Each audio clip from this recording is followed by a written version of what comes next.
आणि नरहरी झिरवळांचे पुत्र गोकुळ झिरवळ यांनी अजित पवारांच्या या जनसन्मान यात्रेकडे पाठ फिरवली आहे।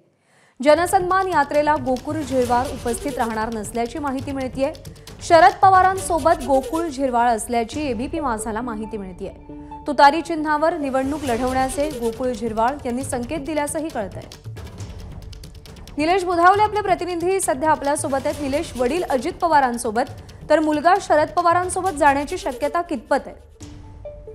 गोकुळ झिरवाळ याच्याशी आपण बातचीत केली त्यावेळी त्यांनी प्रश्न केला की आपण शरद पवार यांच्यासोबत आहोत आणि विधानसभा निवडणूक देखील लढवणार आहोत।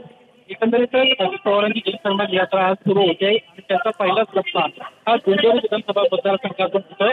याच मतदारसंघात सुरुवातीला या एकाच कुटुंबामध्ये दोन वेगवेगळे गट आपल्याला पाहायला मिळतात। झिरवाळ यांच्या आगामी काळात कदाचित गोकुळ झिरवाळ उमेदवार असण्याची दाट शक्यता आहे। निलेश, धन्यवाद दिलेल्या माहितीसाठी। एबीपी माझा, उघडा डोळे बघा नीट।